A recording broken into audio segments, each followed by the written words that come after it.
Hi everyone, delonewolf here and welcome back to the Sunday Recap, my weekly vlog where I talk a bit about my last week in games, and as always, we'll start with EVE Online. I've had a pretty good and average week, I would say, for EVE Online, especially time-wise. Played the game a little bit every single day, and well, as what has become the pattern here is that in the first part of the week, been able to get a couple of really nice sessions in, but as the work week extends, I do start to get pretty tired and exhausted, and then my time drops off and I actually get into some other games and things like that. So overall, though, still a pretty good week. I did a bit of exploration, which is quite the custom at this point, of course, in the Mars space, and got a couple of really nice drops this time for the combat sites. Also found some data sites that's still, pretty I would say pretty average, but also pretty consistent at this point when it comes to being, somewhat rewarding. Not super rewarding, of course. After all, there's like no risk in it. It's very fast, very efficient, especially if you would do it in a fast frigate or something like that. But you do get a steady income stream from that. That's, not to be completely ignored either.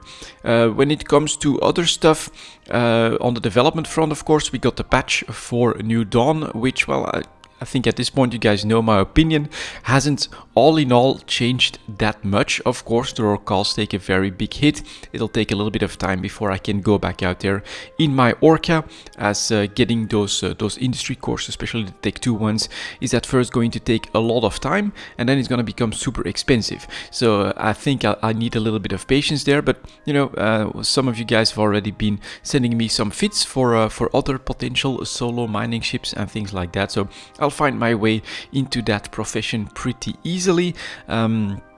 And of course, then we also have the Winter Nexus event that has launched as well this week, which I haven't taken part in just yet. It's a real rush, as always.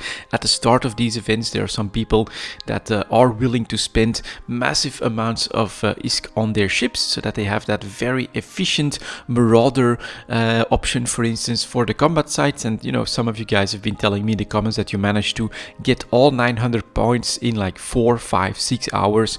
Crazy stuff like that. If you really eke out the full efficiency, then you can do stuff like that.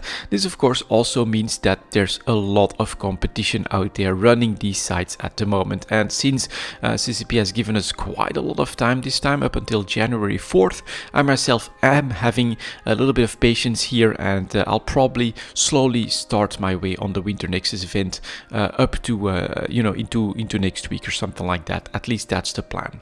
So some of the other stuff that I still did manage to do as well is of course the blueprint copy business.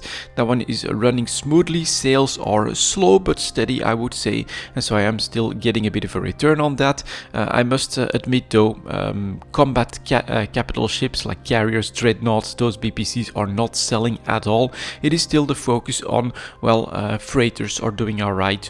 Orcas, I think they'll start to pick up a little bit once the cores come out and become somewhat more available, and then the structures, they're okay, not great, but okay in my book. So we're keeping up with that, and we are constantly replenishing our contracts in order to get as many sales as we can. And then for PI, still, of course, also my daily part of my daily login ritual. I could say I just have them on every 24 hours, and then whenever I need to, I empty out the planets. And at the moment, my choice, if you follow EVE Talk, you saw this as well, my choice of focusing mostly on fuel related PI materials, so coolants from gas planets for instance, is really working out.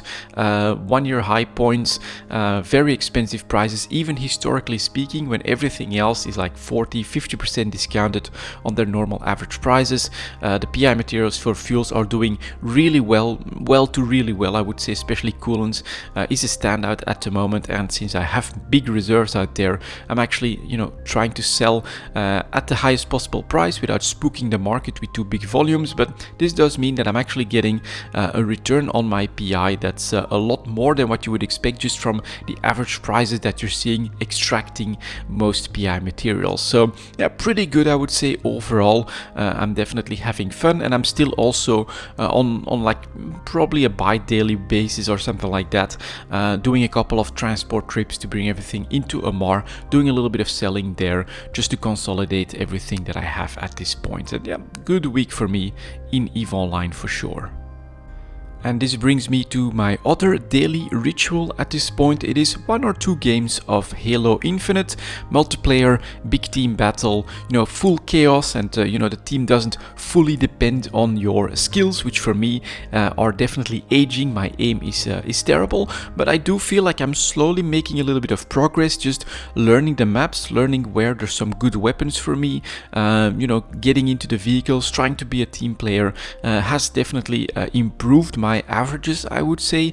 I'm usually still negative, right? Getting killed more than I actually get kills on the enemy, but I feel like I'm more useful, and sometimes I can assert myself a little bit around a target or around a goal, a point to capture or something like that, and getting used to using the melee ability at the right time, using the grenades at the right time, switching the weapons a little bit more effectively, getting good combinations, not just the standard pistol and assault rifle, but just trying to combine everything. I'm slowly learning, and I do feel like I am making progress, which is a lot of fun for something that I'm then playing maybe half an hour on the evenings. So it is quite a lot of fun for me at the moment to play Halo Infinite this way. I will be honest, I'm also reading up, of course, in the games subreddit and things like that. So I'm still not convinced to pull the trigger on the campaign. Honestly, these days, very, very few games can or could convince me to pay full price for them. So what I do usually end up doing is when the reviews and everything say this feels like it's quite okay, I put it on the wish list, I wait for a sale, and that's when I pull the trigger. And I think for Halo Infinite, that's not going to be an exception. I'm definitely willing to wait for a cheaper option to own the campaign, to play through the campaign and to explore that part of the game. I'm absolutely in no hurry, but I'm definitely very thankful as well that they are giving us this free-to-play multiplayer option to explore the game.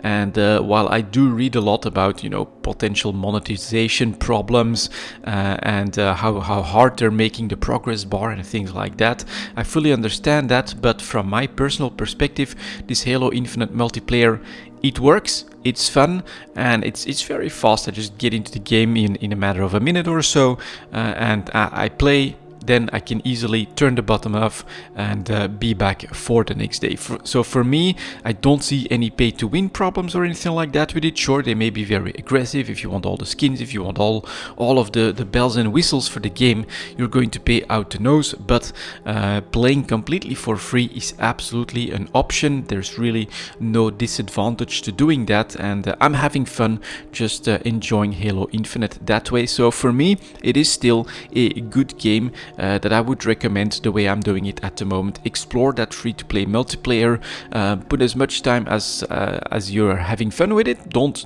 try to grind anything out or anything like that. And then I think just wait for a slightly better opportunity than full price for the campaign. Eventually that will come as well, but that's something that I'll probably do at some point. And yeah, that was basically my week in games, guys. Thank you very much for watching, and as always, I'll see you next time.